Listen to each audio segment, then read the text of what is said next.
Olá pessoal, bom dia, boa tarde, boa noite.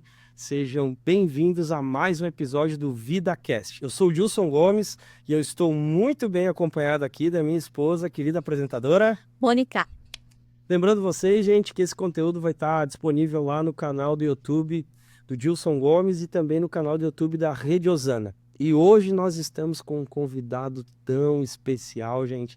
Mônica, quem a gente está recebendo aqui no VidaCast? eu precisei fazer até uma colinha aqui, porque é muita coisa pra gente falar sobre essa pessoa. Ele é o marido da Sinara, ele é o pai da Cássia e da Karen. O que mais é essa pessoa, Dilson? Seguinte, eu vou começar uma lista de coisas aqui agora, capaz, gente. A gente tem a alegria, assim, de poder receber o nosso querido Alexandre, ele que também é advogado, conselheiro tutelar, pastor de igreja, gremista. Opa, ó, não era para ter entrado nesse Detalhes, assunto, detalhes. não era para ter entrado nesse assunto, mas a gente tem a alegria de poder receber o Alexandre. Alexandre, deixa uma saudação aqui pro pessoal que vai assistir esse vídeo, família, enfim, cachorro, você que sabe. Aham. Olá, Dilson, Mônica, pessoal que está assistindo. É um prazer, uma alegria estar com você aqui Meu Deus. neste momento. Tenho certeza que vai ser algo que vai impactar vidas aí, né? Esse é o propósito, né? Alexandre, o tema desse nosso podcast, quando Deus nos deu essa proposta, essa ideia, é conhecendo histórias e fazendo histórias conhecidas. Então, é exatamente isso, né, que nos traz aqui. E quando a gente começou a vasculhar um pouquinho da tua história para poder, primeiro, fazer o convite para que você viesse aqui, eu lembrei daquela expressão que tem na história de José, né, quando os irmãos de José encontram José, ele diz assim, o mal que me fizeram, Deus transformou em bem.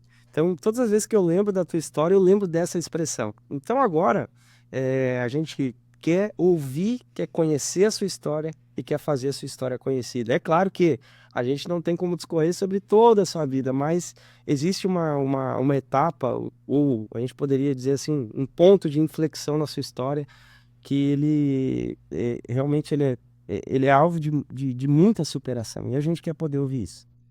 Tu falaste de José, né, Dilson? E eu muito li a história de José quando estava passando por aquele poço, né? E depois de muitos anos eu vi alguém falar assim que o poço para José não foi o fim, mas foi o começo de um sonho. De sonho para se cumprir os sonhos de José. Na minha vida também me encontrei dentro de um poço e em Provérbios, até anotei Provérbios 19:21 diz assim, ó, muitos são os planos do coração do homem, mas o que prevalece são os propósitos do Senhor. Amém. Provérbios 19:21. E, na verdade, eu tinha um sonho, né, desde cedo, 14 anos aí, tinha um sonho de ser militar e não tinha ninguém na família militar, né? E desde os 14 anos eu por si só busquei entrar na escola naval, escola militar. Na época a MAN, não era MAN ainda, era CETREFA, Centro de Treinamento das Forças Armadas, na época, lá em 92, lá, né? E nunca consegui. Em 95 realizou meu sonho, ó. Eu entrei como recruta no 16º Grupo de Artilharia de Campanha. 3 meses depois, eu já estava sendo indicado como cabo da unidade, para ser cabo. Fui alvo de algumas comemorações de reconhecimento por comportamento, de indicações para exercer funções privilegiadas dentro do Exército, porque me identifiquei muito com a função. Queria muito ser militar. E meu sonho apareceu em 2000, quando eu tinha 18 anos, 95, que ali se iniciaria, né, a realização de um sonho. Mas, naquele ano, algo fatídico aconteceu, né?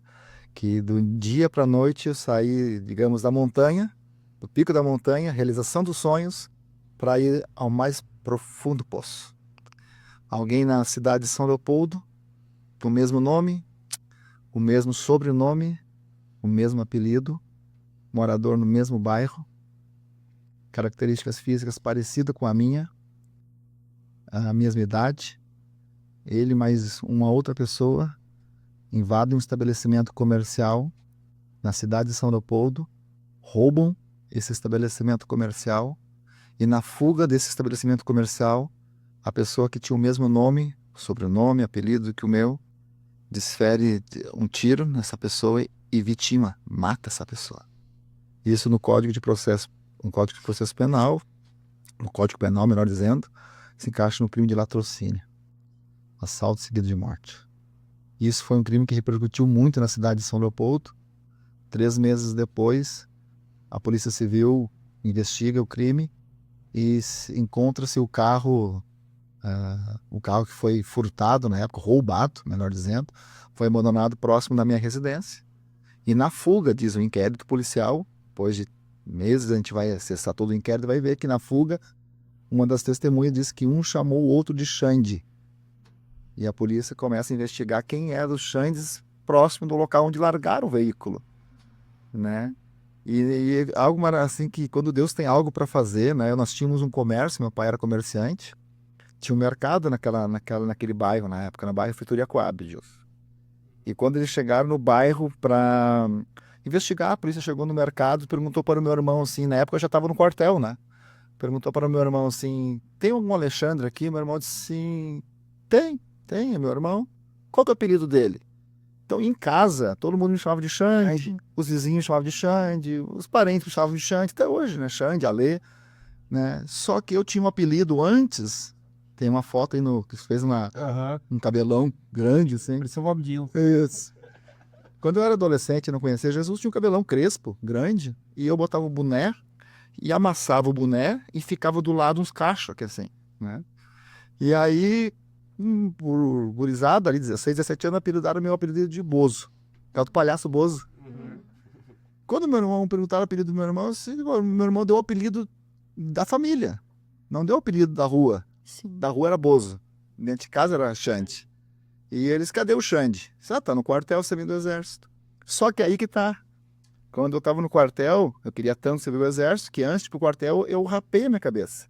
Fui no cabeleireiro, rapei a cabeça e tirei todo aquele cabelão. Sim. Então, quando eu entrei no exército, eu já entrei com o cabelo bem curtinho. Bem curtinho. Quando a polícia foi lá, me encontrou de cabelo curtinho. Quando me encontrou de cabelo curtinho, disse, olha, as características é tua. Pessoa alta, da tua idade, teu nome, cabelo curtinho. Disse, não, cabelo curtinho. Eu não tinha cabelo curtinho. Na época do fato, eu tinha cabelo grande. Sim. Sim. Cabelão. Cortou nesse meio tempo. Cortei antes, quando eu fui entrar no exército. O crime aconteceu em fevereiro, eu entrei no exército em março. Mas em fevereiro, detalhe, eu tinha cabelo comprido. Grande, né? Cabelo grande. Se eu não tivesse entrado no exército, eu continuaria com cabelo grande. Então, digamos assim, que aquilo que eu quero ser bênção, Deus, né? Eu cortei o cabelo para estar no exército. Senão, jamais eu teria sido confundido com ele, porque eu tinha cabelo grande. Não seria o cabelo em um mês. Seria coisa que diferenciasse tudo a mesma. Fevereiro ia diferenciar muito da pessoa. Mas em março eu estava parecido com ele. E essa coincidência me levou para um reconhecimento, né? Em fase de inquérito policial. E eu fui reconhecido por uma das vítimas como sendo o autor desse crime.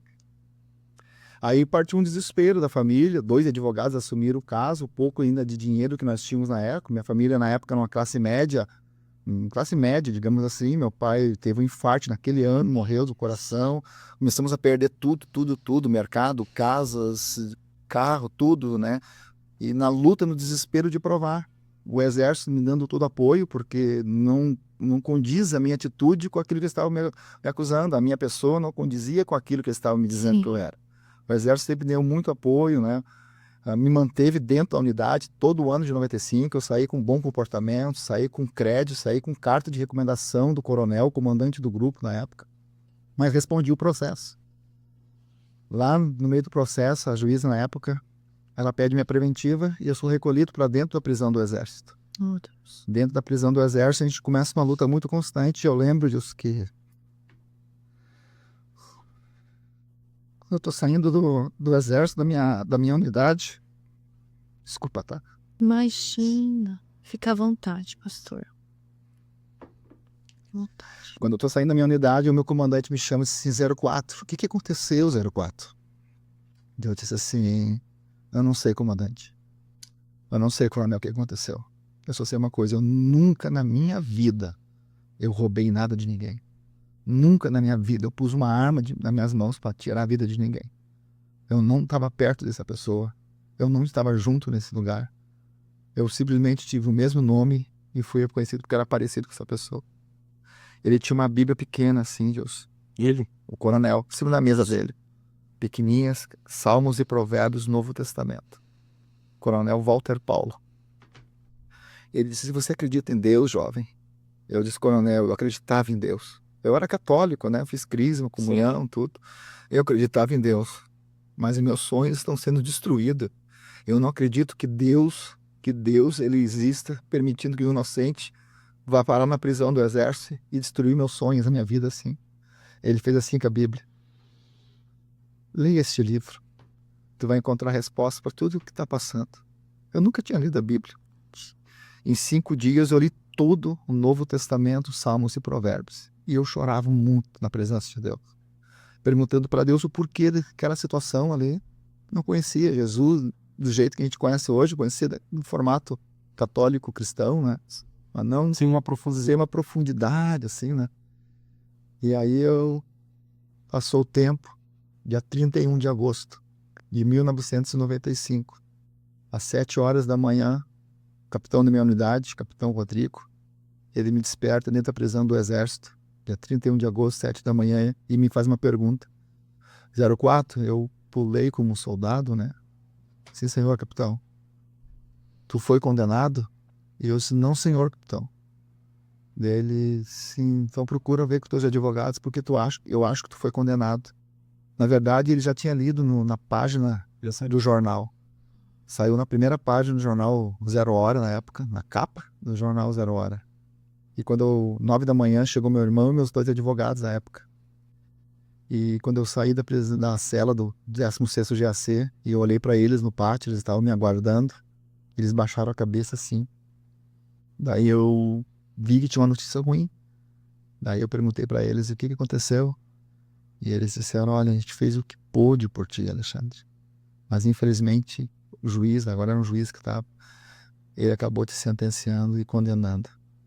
Eu tinha completado 19 anos de idade naquele mês. E eu perguntei quantos anos eu fui condenado. E ele disse, 22 anos.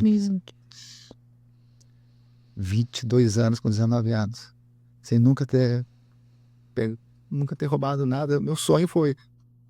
Sempre estudei, meu sonho foi ser militar. Queria servir a nação. E ali eu senti que tinha acabado tudo. Tinha acabado tudo. Eu chorei desesperadamente, 2 dias, 3 dias direto, assim. E aí, o sargento Lemos, da minha unidade, era inverno, agosto, ele disse assim, 04, vamos na bateria, dentro da prisão era um chuveiro gelado. Um cano de água gelada. Ele disse, vamos na bateria lá e tu vai tomar um banho lá. E um banho quente. E eu saí da bateria, e quando ele estava saindo, ele disse assim pra mim, vou te deixar tomando banho aí, a hora que tu terminar, tu me avisa, como se dissesse assim, ó, o caminho tá ali, vai embora, te some. Não chegou a dizer isso, mas me deixou sozinho na unidade. Eu disse, não, eu não quero fugir, eu não sou bandido para fugir.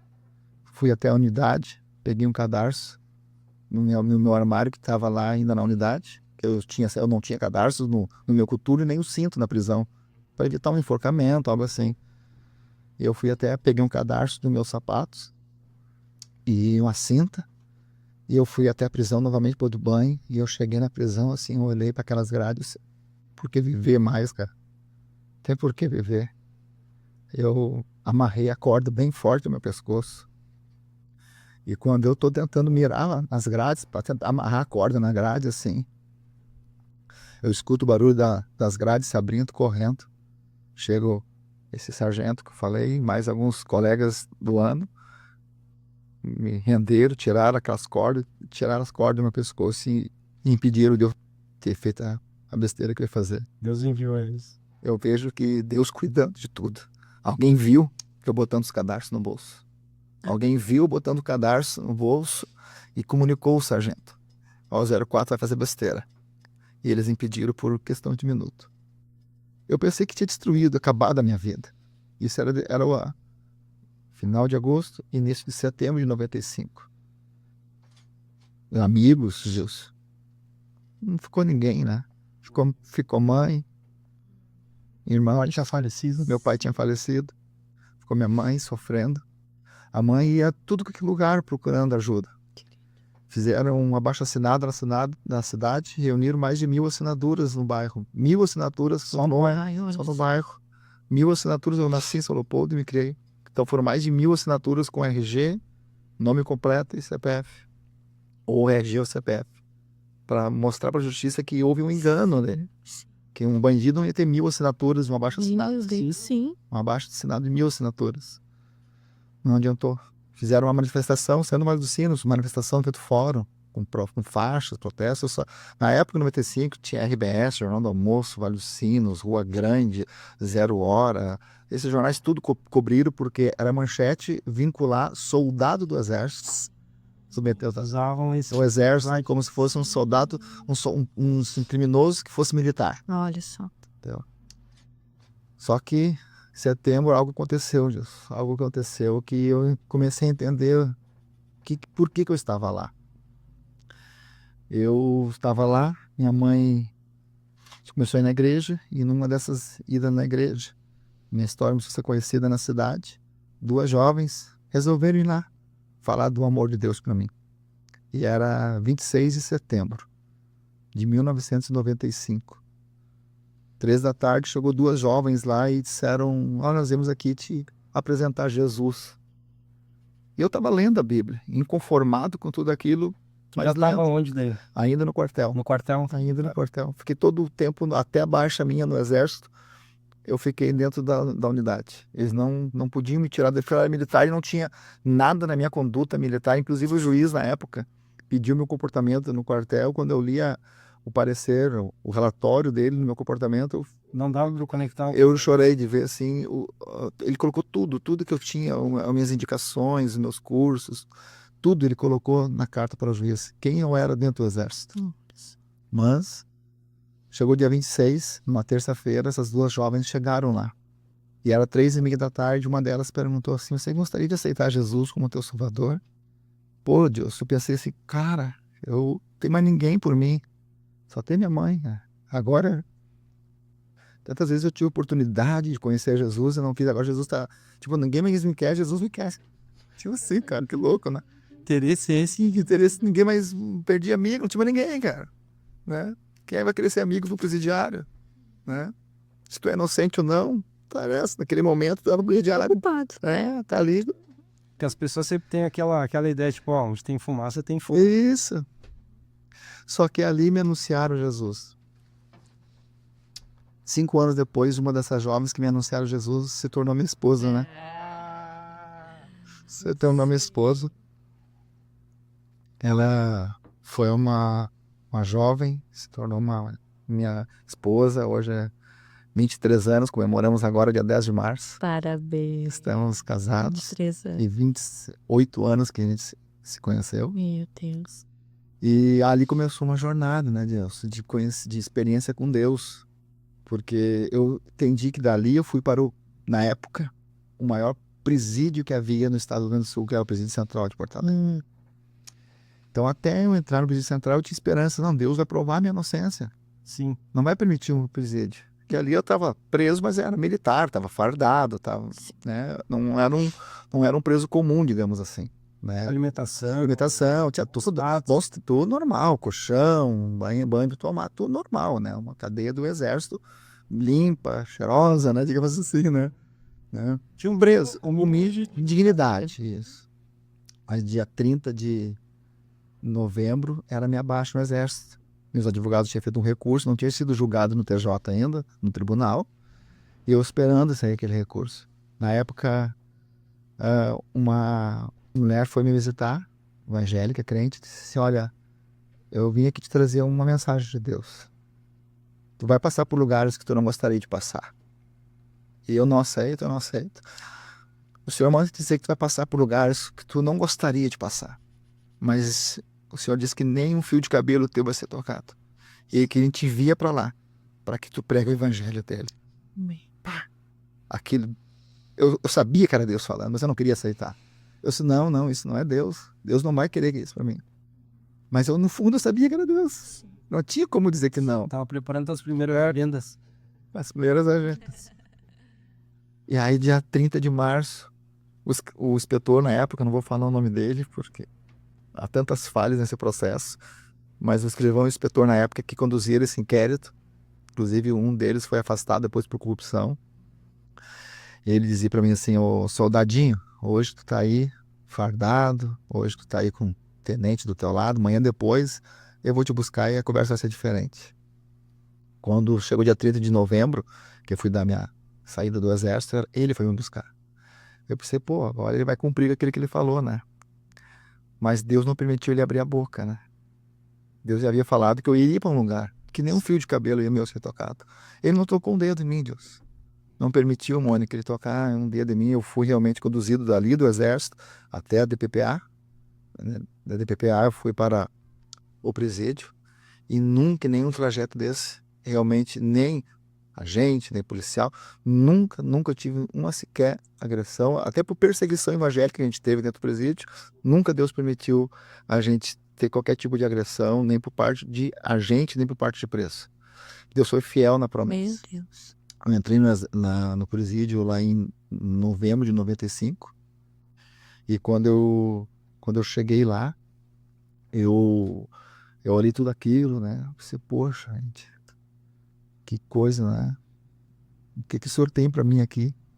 Chegou a hora da janta, eles perguntaram quantos tinha, assim, num lugar que cabia 3 pessoas, tinha uns 15. Daí contaram quantos tinham lá. Eles encheram um balde de feijão, um balde de massa, azedo, cheiro de azedo. Um pão muito velho, assim, empurraram como se fosse um bicho, animal, que nem animal come hoje, assim, na época, empurraram, assim. Eu via as pessoas tomando aquele balde, assim, de feijão na boca e passando para outros, assim. Comendo aquela massa com a mão, assim. Nem animais, assim. Eu não consegui comer aquela primeira noite, peguei um pão, agradeci a Deus, né? Segurei, assim, firme, né? Comi aquele pão. Minha mãe entrou, assim, quando ela entrou para me visitar no primeiro dia, ela desabou em lágrimas. Eu disse, mãe, fica tranquila. Deus sabe o que faz. Eu estava me alicerçando em Deus. Só que esse alicerçando em Deus, quando eu entrei, passou a primeira semana, 2, comecei a me desestruturar naquele lugar. Sim. Caiu a ficha. Caiu a ficha. E eu não comecei a não ter firmeza em Deus mais. Porque eu duvidava, disse, que Deus é esse, né? Que permitiu parar nesse lugar. E chegou lá em meados de setembro. Já tinha se passado um ano que eu estava preso. Nossa. Meados de setembro de 96. Eu disse para a mãe assim, mãe, eles estão fazendo um túnel aqui, era na visita, um túnel aqui no Presídio Central. E nesse túnel, tá quase saindo do lado de lá do muro, né? E eu vou fugir nesse túnel, eu não vou ficar aqui nesse presídio, mas acabou. Tipo assim, como se dissesse para Deus, acabou, Deus, o teu tempo, né? A gente não entendia, achava que o meu tempo era o tempo de Deus, né? Deus, acabou o teu tempo, eu vou sair nesse túnel, eu vou sair embora, fugir, não vou ficar aqui. Sempre numa fuga, alguns fogem, outros. Hoje ninguém mais foge, né? Na época eu fugia muito do Presídio Central, né? Hoje a segurança é mais forte, né? Outros recursos, né? Sim, as ferramentas. As ferramentas são melhores hoje para. Né? Na época havia muita fuga. Eu disse, eu vou fugir, e sempre dava lá nessas fugas, um quebrava uma perna, um morria, um dava ganhando um tiro, era aquela coisa tenso. Mas eu pensava, era tudo ou nada. A mãe saiu desesperada naquela dia da visita, foi para a igreja, chegou na igreja, comentou para a Sinara, na época a irmã Sinara não era minha esposa. Não. O Alexandre não quer saber mais, que vai largar, desistiu, não quer esperar em Deus mais, vai fugir. A Sinara não falou nada para minha mãe. Isso era um domingo, dia de visita, mas saiu, foi no culto à noite. Na segunda-feira a Sinara fez um jejum para Deus fazer algo. E ela apresentou jejuns e só bebeu água naquele dia. No segundo dia ela foi trabalhava, voltou. No segundo dia ela não comeu, ela bebeu água, entregou o jejum, tomou água e em segundo dia emendou o jejum.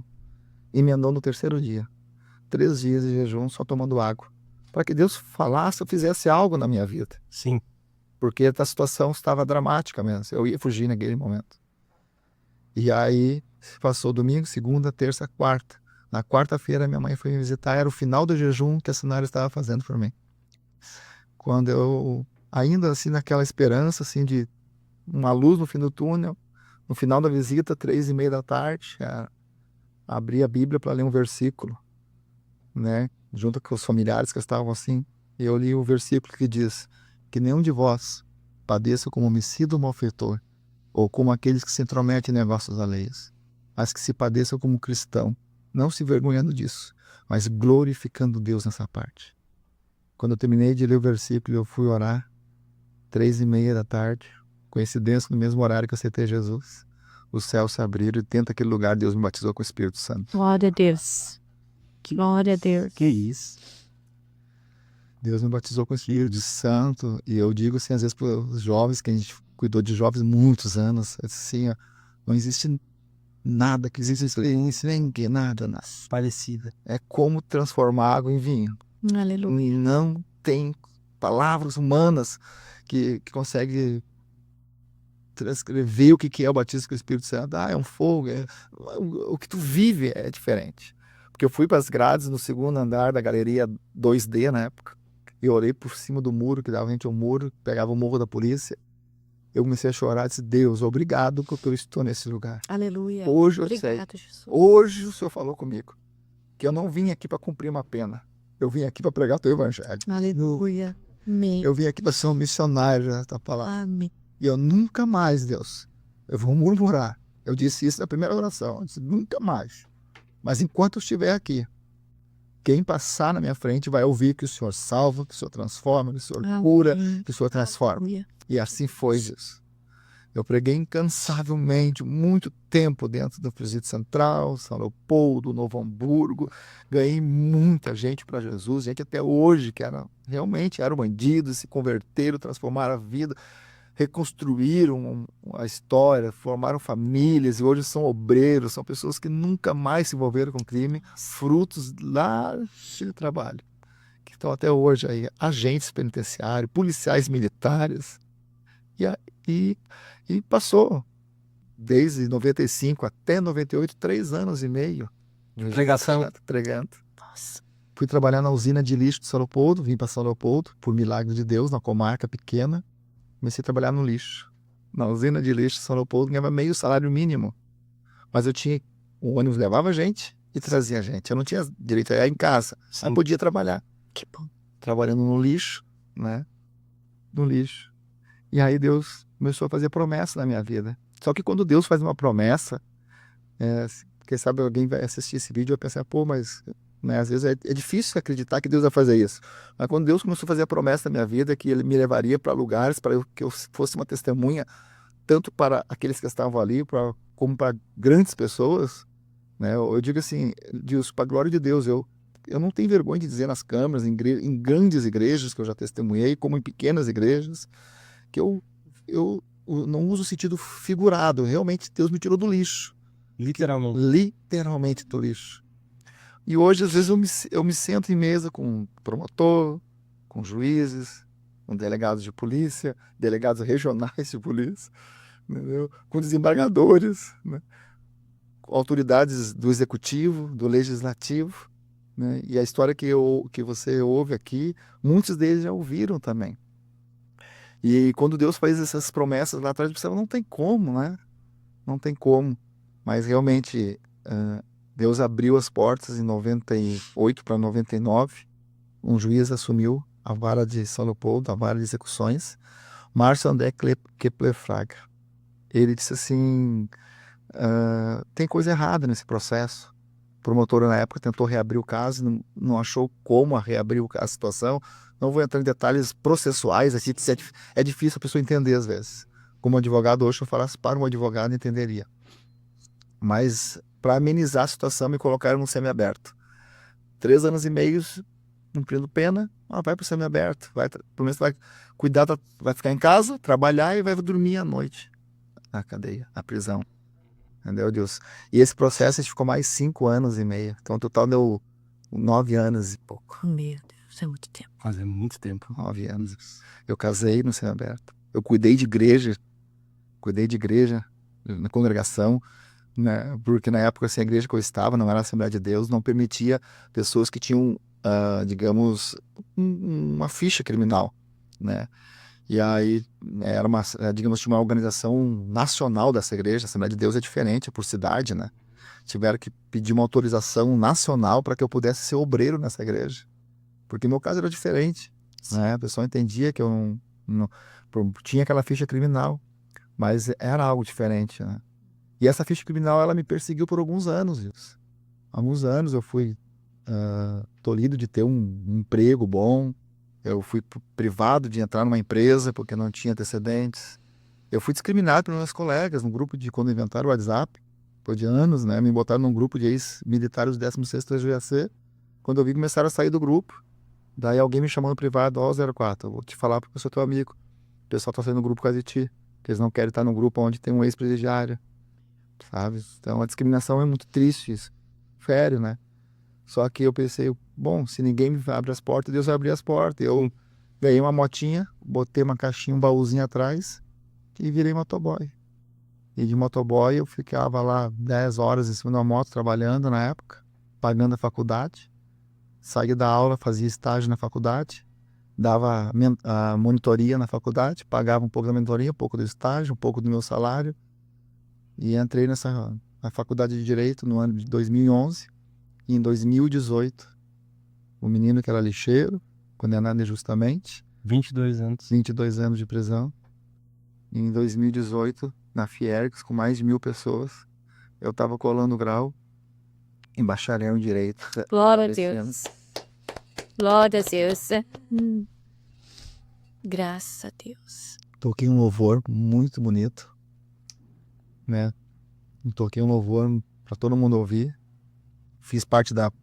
Eu fiz parte da comissão de formatura, então a gente sentou nos primeiros bancos, assim. Na formatura tinha mais de 300 formandos naquele ano. E eu sentei nas primeiras fileiras, fazia junto com a comissão de formatura. E quando tocou o louvor, eu só tive um gesto a fazer. Que é levantar e dar glória a Deus, né? Colei grau. 2019, eu faço a prova da ordem. Eu fui aprovado e peguei minha OAB. Quando eu peguei minha OAB, eu tô pregando lá na Coab. Deus, quanto tempo eu tenho? Eu sei lá. Tem bom Deus. Quando eu tô pregando lá na Coab, onde tudo aconteceu. Lá no bairro. Lá todo mundo conhece a minha família, conhece a minha história, conhece inclusive o outro, Alexandre. E eles sabiam. Que sabia. A Coab, o bairro todo, a cidade toda sabe, né? A cidade toda que conhece o caso sabia. Porque depois o verdadeiro Alexandre, ele foi preso, ele sempre foi um criminoso, e dentro da prisão ele sempre assumiu. Ele nunca negou dentro da prisão. Ele sempre assumiu. Até porque eram dois. Um assumiu, o Alexandre verdadeiro negou, por isso que eu fui condenado no lugar dele. O verdadeiro, o outro que assumiu, chegou a acusar, mostrar para o juiz quem era o verdadeiro Alexandre. Mas como tinha uma prova testemunhal, né, o juiz preferiu acreditar na prova testemunhal do que acreditar no coautor, né? E esse foi o entendimento do juiz na época. Só que dentro da prisão o verdadeiro Alexandre falava da história, contava, não, esse latrô lá do irmão, me chamavam de irmão, né? Esse latrô do irmão lá é meu, ele tá pagando, mas é meu, ele contava, né? Na época assim tinha aquelas teorias de vamos tentar gravar ele, meu tio tentou entrar com um gravador dentro da prisão para tentar gravar ele falando, mas não conseguia, né? Não tinha como. Nem seria válido também uma prova dessa forma, né? Não pode, hoje, conhecendo o processo, saberia que não poderia usar uma prova assim, né? Ele gravando uma prova assim. Mas Deus tinha um tempo, né? E aí, em 2019, me tornei advogado e eu tô pregando na Coab. Termino de pregar na Coab, alguém chega e irmão Alexandre, tu vê que o Xande tá preso lá em Bituba, Santa Catarina. Capaz, ainda tá preso, sério, saiu, voltou, tá preso em Bituba. Deus, eu queria ir lá, né? Eu queria ir lá visitar ele, na parlatório lá e falar de Jesus pra ele. Eu tenho que contar da mulher dele, continuo morando aqui, deixa eu falar com ela, peguei o telefone no WhatsApp, né? Me apresentei, sou advogado. Teu marido tá preso na Bituba, né? É possível visitar ele lá no parlatório, sei lá. Mas por que tu quer visitar ele? Não, disse que é o advogado, o Alexandre, disse que ele é o Alexandre de 95, ele vai saber o que é. Nossa. Daí ela foi na visita, era um presídio de segurança máxima, não tinha telefone celular lá nesse presídio, né? E ela foi visitar ele, na volta da visita, ela disse, olha, quando eu falei de ti pra ele, não sei quem tu é. Aí quando eu falei de ti pra ele começou a chorar. Daí eu disse, então ele aceita minha visita, aceita. Daí eu peguei o cenário, fizemos um chimarrão e fomos lá em Bituba. Nossa. Daí antes disso eu pensei, como é que eu vou chegar pra ele depois de 20 e poucos anos, né? Como é que eu vou chegar pra ele? E aí eu procurei um pastor nosso, que é agente penitenciário, diretor de uma casa prisional grande aqui no estado. E eu cheguei para ele, pastor, preciso um conselho teu. Uma direção. Fui na pessoa correta que trabalha com presos. Sim. Como é que eu vou fazer para chegar nesse camarada? Ele sempre foi criminoso, né? Eu queria anunciar para ele e gostaria de entender por que tudo isso aconteceu, né? Nunca falei com ele sobre esse assunto. Nunca. Daí ele disse, olha, Alexandre, tu tá escrevendo essa história? Estou escrevendo, mas aí falta a cereja do bolo, que é o depoimento do Alexandre, verdadeiro. Daí ele faz o seguinte, tu vai lá, fala de Jesus e depois convida ele para escrever uma página da história desse livro. Como que aconteceu os fatos lá, que a polícia sabe que investigou, né? Ele negou sempre, então só quem sabe tudo que aconteceu era a vítima que presenciou e ele próprio, né? E conta para ele, pede para ele escrever, ou narrar, ou um dia que ele sair ele poder gravar isso. Eu sou ok. Fui lá, né? Cheguei lá, entrei e achei muito estranho, porque daí eu tô com a minha carteira de advogado. Eu nunca tinha entrado no presídio como advogado, né? Então eu tô acostumado a sair no presídio e chamar o agente de seu João, seu Pedro, seu alguma coisa, né? Tu nunca podia chamar o agente diretamente pelo nome. Se tu fosse agente penitenciário, Dilson, teria que chamar você de seu Dilson. Seu Dilson, né? Chamasse de Dilson, o que tu tá pensando? Tu acha que eu sou teu irmão? É seu Dilson. Eu tô acostumado com essa linguagem. Quando eu entro pela primeira vez e dou minha carteira, o agente penitenciário, doutor, por favor, doutor. Nossa, que honra, glória a Deus, hein? Quase olhei pra Traz isso, Deus do céu, que lindo Faz isso. uma diferença. entendeu? Graças a Deus, meu Deus. Esse doutor, né? Doutor.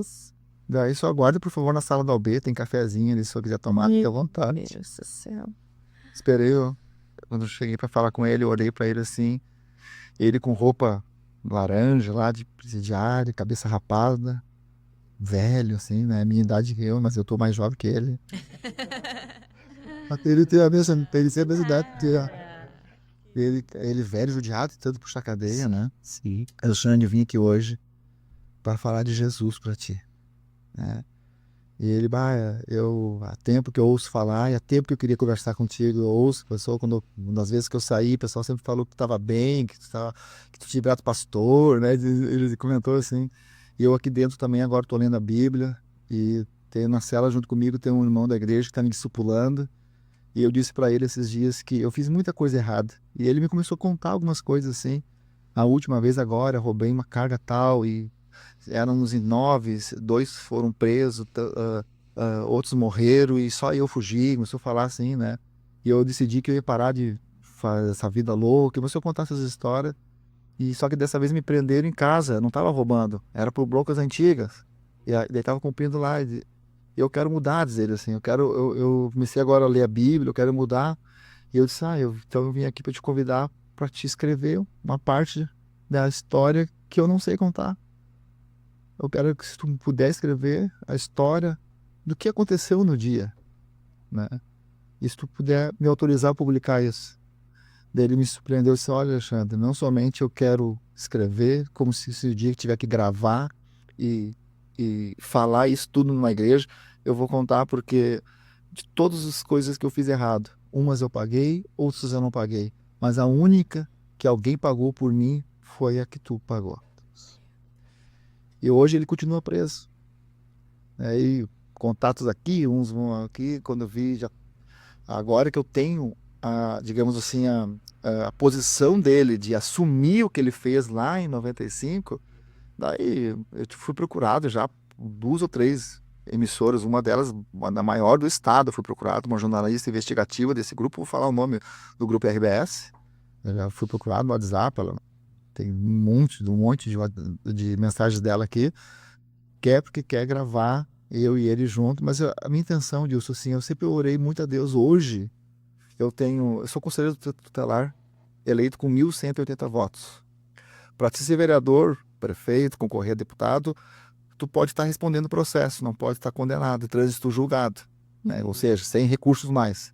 Para ser conselheiro tutelar, tu não pode ter nenhum tipo de, digamos assim, de algo na tua ficha criminal. Hoje a minha ficha criminal tem um amigo meu que é policial inspetor, agora ele está na Draco em Porto Alegre. Eu sempre tive uma dúvida, assim, de saber, eu tenho passaporte, já viajei para fora do Brasil, Europa, Israel, muitas vezes para Israel, né? E eu não tenho nada mais na minha folha. Eu tiro folha corrida para conselheiro tutelar, antecedentes, polícia, tudo limpo. Mas eu sempre tive uma dúvida se no sistema da polícia não aparecia nada. Porque o sistema da polícia é um sistema mais reservado para consultas, né? Assim, mais interno. Mais interno, é mais ou menos para a pessoa entender que está ouvindo. Às vezes tu tá com uma restrição no teu CPF, por exemplo. Às vezes passou 5 anos, não tem mais a restrição. Mas aquele banco O que registro ficou devendo, ficou lá sabendo. Ah, não, esse aqui, o Joãozinho aqui ficou devendo para nós. Não aparece mais no sistema, Tá. mas nos dados aparece. Eu sempre tive curiosidade de saber se aparecia na polícia alguma coisa.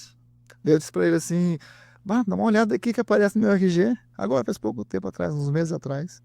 Daí ele olhou e disse assim, Alexandre, quem foi o advogado que fez essa tua reabilitação criminal? Disse, por quê? Porque eu entrei e saí do sistema 2 vezes, porque para ver o que aconteceu, porque não tem nada. Quem é que foi? Que será que foi? Meu Deus. Não sei nada, né? Então, assim, hoje, graças a Deus, tem um rol de amizade. A única coisa que eu digo para Deus, assim, Deus, se a minha história é para ir para conhecimento nacional desse erro que cometeu e for para glorificar a Deus, glorificar o teu nome, eu tô dentro. Aonde for RBS, for Band, onde que for, para mostrar que aconteceu um erro lá e que era um erro para destruir minha vida, mas graças ao bondoso Deus, a graça de Jesus que me alcançou, transformou minha vida e tirou alguém que lá de trás, cara, para quem sabe se tornar um bandido, porque estava na escola agora, né? Cheio de revolta, cheio de ódio. Eu só tinha 2 caminhos: ou me grudar com Deus, ou me tornar realmente aquilo que eles disseram daquele meio, daquilo que eles disseram que eu era. Entendeu? E optei por me agarrar em Deus. Então, agora com essa determinação dele, né, do Xande verdadeiro, do Alexandre, de trazer esse depoimento público quando ele sair. Hoje ele está aqui no Presídio Gaúcho, foi transferido para cá. Eu espero esse momento, Deus, ele sair, né, para escrever, se for da vontade de Deus, que ele traga isso a público, quem sabe aqui nesse podcast.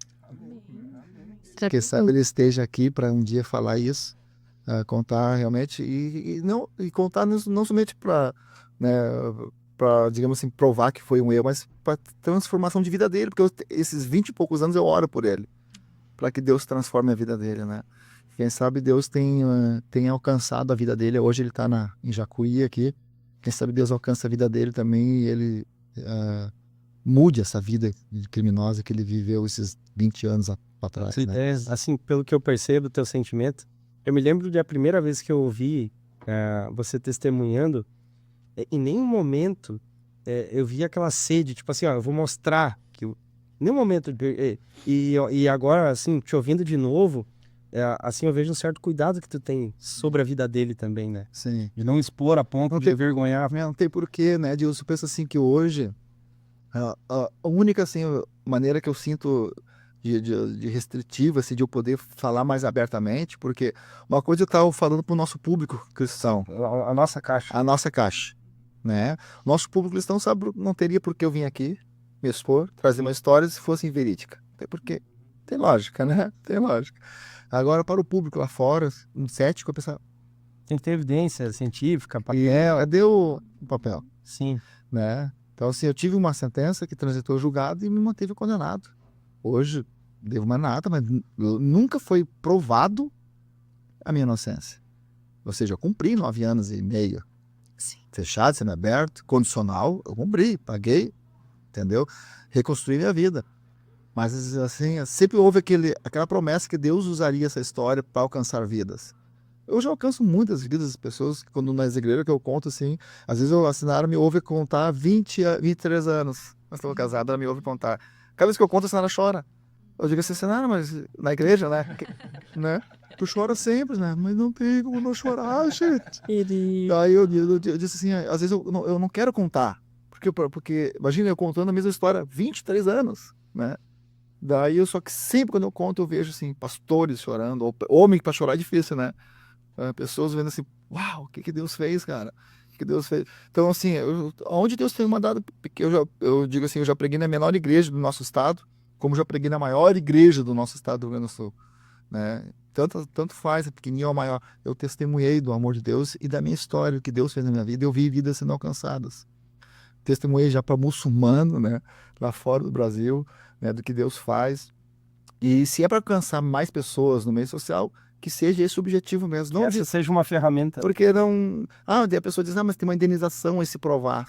Se isso vir, é um plano, é o segundo plano. Não tem objetivo indenizatório, digamos isso. O objetivo é realmente alcançar vidas e daí fora desse meio, né? Fora do nosso meio, né? Mostrar essa história do que aconteceu. Eu tenho uma curiosidade, Alexandre. Tu frequentou muito o ambiente acadêmico, né? E o ambiente, geralmente os ambientes acadêmicos, eles têm eles são mais secularizados, né? Não vamos entrar nas questões, mas como é que eles aderiam à tua história? Eu lembro de um relato teu que tu deu Do professor? do professor, mas assim, ele foi um, né? Mas eu imagino assim, como é que os teus colegas, porque assim, pessoalmente é muito fácil, muito fácil o convívio, né? Mas tipo, daqui a pouco eles descobriram a tua história e tal. Não ficava um ar assim de tipo, deixar a bolsa. Não sei, eu tô tentando só pensar sobre isso. Eu tive muito cuidado sempre disso, porque como eu te falei, eu senti na pele a discriminação. Sim. Senti. Então eu tive sempre muito cuidado para quem vai falar, né? Porque depois que a pessoa começa a conviver comigo, me conhecer, é mais fácil a pessoa acreditar do que eu só simplesmente chegar e expor, assim. Sim. Né? Então, me lembro assim, que no último semestre da faculdade eu fui no coordenador do curso de Direito, professor Dr. Tomás. E ele foi professor lá no início do meu curso, nas aulas de penal, lá no primeiro semestre. Te acompanhou em toda a caminhada. Toda a caminhada, 8 anos de Unicinos. E 8 anos de Unicinos, eu digo assim, eu fui 2 anos e meio monitor do Prajur na Unicinos, atendi muita gente para Prajur. Eu digo que nos últimos semestres eu morava mais na Unicinos do que em casa. Porque eu estudava e dava monitoria no Prajur. Era férias de dezembro, estava todo mundo em casa, eu estava dentro da Unicinos dando monitoria. Então eu tinha muito conhecimento com os professores me conheciam. E o Tomás era o coordenador do curso. Professor Tomás, eu vim aqui para agradecer os 8 anos que a Unicinos me acolheu, me oportunizou ser monitor, mas eu preciso de contar uma história que o senhor não sabe. E o direito usa muito a terceira pessoa para contar, sempre. Tu nunca vai fazer uma petição usando a primeira pessoa, sempre tu usa isso. Eu nunca uso eu, sempre usa a terceira pessoa. E eu comecei a contar essa história que você ouviu aqui na terceira pessoa para ele. Um professor doutor de direito, penal ainda, né? E ele começou a ficar surpreso com a história. Disse, uau! Eu disse, e eu contando a terceira pessoa como se fosse alguém próximo de mim. Uhum. E quando eu encerrei a história contando para ele que essa pessoa, que tudo isso tinha acontecido, era eu, ele estava assim na cadeira e se atirou para trás, assim. Ele se atirou para trás. Não acredito, Alexandre. Não acredito que isso aconteceu contigo. Ele olhou para mim assim, sério, assim, não acredito, cara. Não pode. Ele simplesmente não acreditou. Assim, ó, e eu disse para ele uma coisa assim, professor Tomás, só que a história não termina aqui. Eu disse assim, ó, e como você falou, muito secularizado, né? O senhor vai ver que Deus vai ser honrado. Um dia o senhor vai ver essa história fora daqui da Unicinos, porque Deus vai ser honrado nessa história. E aí contei tem uma professora de português, doutora também, em letras.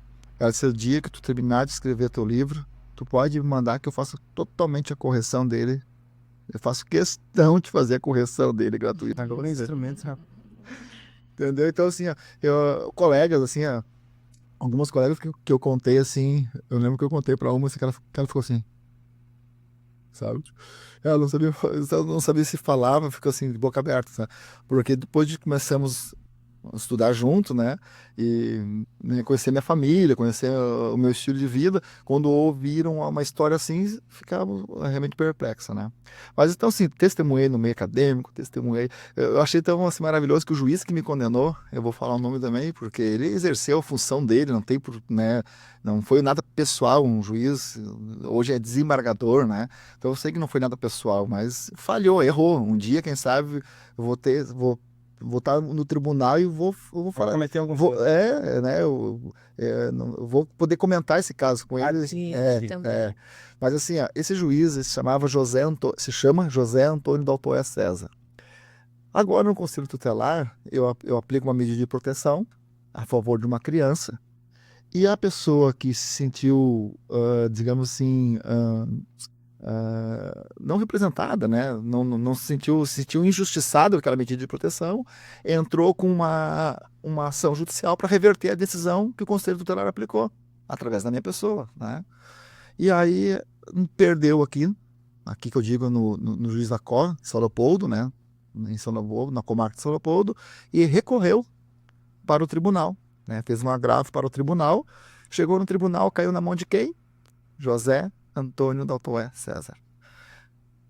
Quando ele dá a decisão dele, né, no voto dele, ele faz o que ele arguiu no voto dele, justamente o relatório do conselheiro tutelar Alexandre Silva, para sustentar a medida de proteção que foi aplicada. Ele validou o que tu já tinha. Aquilo que eu tinha dito. Eu penso, quando eu li aquilo são detalhes que às vezes para quem está ouvindo não quer dizer nada. Sim. Mas Para ti, para mim que viveu isso lá 25 anos atrás, que ele me disse assim que eu era um bandido, né, um assassino, agora dizendo assim, não, o conselheiro está certo na medida de proteção que ele aplicou. Mantém-se a decisão do conselheiro, que foi no tribunal e da comarca, do conselheiro da comarca, ele manteve a decisão. São situações disso assim que eu vejo assim, que está muito próximo de eu encontrar esse desembargador e ele ouvir essa história, né? Que eu sei que se é para alcançar vidas, ele vai chegar até ele, de alguma forma vai chegar. Então, esse é o objetivo, né? Amém. Testemunhar Jesus. Alexandre, demais, a gente está impactado aqui. Não tem como não se emocionar. E tinha alguns detalhes aí que assim, geralmente a gente se encontrava em igreja, né? A gente não conseguia ter todos esses detalhes, mas a gente realmente está muito impactado com essa história. A gente sai daqui hoje e eu tenho certeza que esse conteúdo vai abençoar muita gente. A gente está indo pro final do podcast e eu, assim, quero desafiar você, mas é claro, se você estiver confortável, aceito o desafio. De você mandar 2 recados. Um recado pro Xande. Se você pode, claro. E dois, um recado para esse juiz que te sentenciou. Primeiro, claro, se você se sentir confortável, a gente não quer te colocar, ser nosso amigo e jamais. Eu sou emotivo, não parece? Eu estou muito... Mas se você pode, né? Eu queria que você primeiro mandasse um recado pro Xande. Não precisa ser um recado muito longo, né? A gente não quer. A gente sabe da dificuldade que é isso, lidar com alguns assuntos. E depois um recado para esse juiz, não sei como é que se chama, desembargador, que sentenciou na época esse teu caso, talvez sem ter todas as informações, né? Mas enfim. Não estava combinado isso. Só se você... Corta. Vamos cortar em você. Quando tu falou assim, eu às vezes eu tenho dificuldade de falar que o seu motivo me dá um nó na garganta e se eu falar eu choro. Né? Pega uma aguinha. Mas assim, Xande, cara, se esse vídeo chegar para ti em algum momento da tua vida, saiba que tudo que aconteceu desde aquele ano de 95 até esse ano de 2023 teve um propósito. Eu sei que às vezes nós não entendemos o propósito de Deus, mas assim como aconteceu na minha vida de ser restaurada, vai acontecer na tua vida também, brother. Né? Eu espero te encontrar em breve com a tua esposa, com teus filhos, netos, que eu sei que ele já tem netos, numa igreja, para junto nós adorar, glorificar a Deus, cara. Esse é o desejo no meu coração. Deus te abençoe, gente. O doutor José Antônio, excelentíssimo doutor, juiz, desembargador do Tribunal de Justiça do Estado do Rio Grande do Sul, José Antônio Daltoé César. Há 28 anos atrás, esse senhor de 47 anos que faz esse ano, foi sentenciado por Vossa Excelência a 22 anos de prisão. Cumpri quase 10 anos, Excelência, de um crime que nunca cometi, nem perto estava, nem conhecimento do fato eu tive. Mas sabe, Excelência, que Deus ele usa quem ele quer de forma que ele quer. Usou Nabucodonosor para tratar o povo de Israel, o povo de Judá, e tratou de uma forma que eles voltaram nunca mais à idolatria. E Deus usou Vossa Excelência para tratar a minha vida. Tudo que aconteceu onde espero pessoalmente encontrar o Senhor nos tribunais, não mais como um sentenciado, não mais como um ex-presidiário. Mas quem sabe eu encontro Vossa Excelência num julgamento, né? Num tribunal, numa sustentação oral, e no final posso lhe cumprimentar e dizer que Vossa Excelência também foi usado para que eu pudesse encontrar Jesus. E fica também aqui, dizer para Vossa Excelência que Deus também tem um plano na sua vida. Que Deus abençoe. Glória a Deus, meu Deus. Lindo demais, lindo demais. Pode chorar agora? Mônica, deixa a sua saudação. Nossa, Alexandre, a Sinara foi uma mulher de Deus. Ela é uma grande mulher de Deus, né? E a Sinara, o que você poderia dizer para ela? Porque não tem como não falar dela, né? Vamos falar um pouquinho dela desse início ali. É claro que para um fechamento, mas assim, ela foi fundamental nesse processo. Sinara, a mãe disse para mim hoje no post que eu fiz 23 anos de casamento, também botou uma mensagenzinha, minha mãe, assim, que eu moro no mesmo pátio que minha mãe mora em cima, eu moro embaixo. E a minha mãe disse para a Sinara que ela é a filha que minha mãe não esteve. Isso para minha mãe, para a Sinara. A Sinara é uma esposa, é uma mulher de Deus, é uma mãe. Eu digo para ela assim, às vezes, brincando, eu já disse às vezes no culto, ela disse, Xande, não fala isso, a pessoa vai pensar o quê? Eu digo, às vezes eu digo assim, no privado com ela em casa, Sinara, fala para mim, tu é um anjo que Deus mandou, né? Para essas besteiras. Se eu chegar no céu e descobrir que tu era um anjo e tu não me disse, tu vai me pagar. Porque ela diz assim, a Sinara foi espetacular, não somente no processo de me negar para Jesus, né, como nesse processo de transformação de vida, esse primeiro ano de fé meus, e depois os primeiros anos de casados nossos. Lembrando que os primeiros anos de casado, eu tinha que dormir todo dia.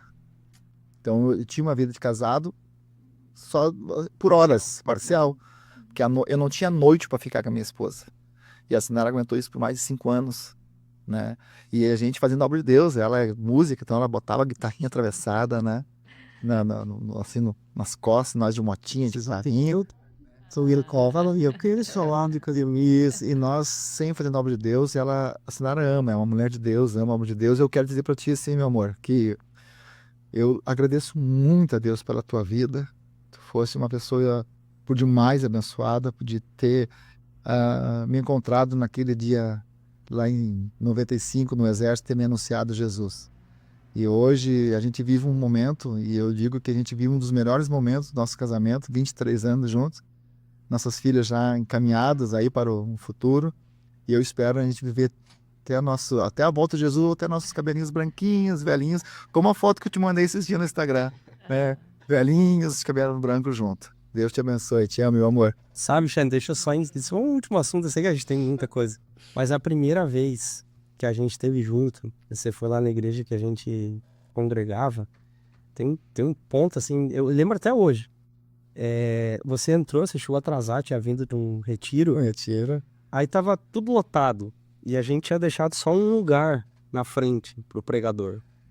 E eu me lembro que tu veio assim e disse... Tem como arrumar um lugar pra minha esposa aqui? E a Mônica viu isso e eu disse, Deus, você viu o cuidado que ele teve com a esposa? Até hoje eu lembro disso. Isso é legal. Né? Então, realmente não é só uma fala. O jeito, e a gente já teve também o privilégio de estar dentro da sua casa, sabe? Assim, da maneira tão amorosa, tão respeitosa que você tem. É uma família linda, linda demais.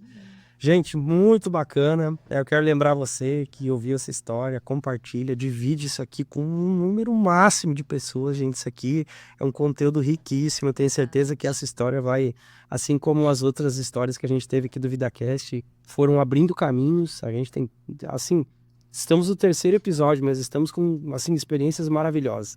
Mas eu quero deixar um abraço, né, a todos que nos acompanharam, ao Silvano aqui da Rede Osana, ao Matheus, que estão cuidando de toda a parte técnica aqui, disponibilizaram essa tarde para poder estar aqui com a gente. Quer mandar mais um abraço para alguém, Mônica? Um abraço para todo mundo, né? E obrigada pelo Alexandre aí. Nossa, história, tô impactada, né? Eu já conheci, mas reviver é emocionante. Obrigada, Alexandre. Deus abençoe, Alexandre. Vocês vão ter que voltar aqui e você assinar. Talvez até a família. Vamos fazer uma roda aí. Deus abençoe. Deus abençoe, pessoal. Amém.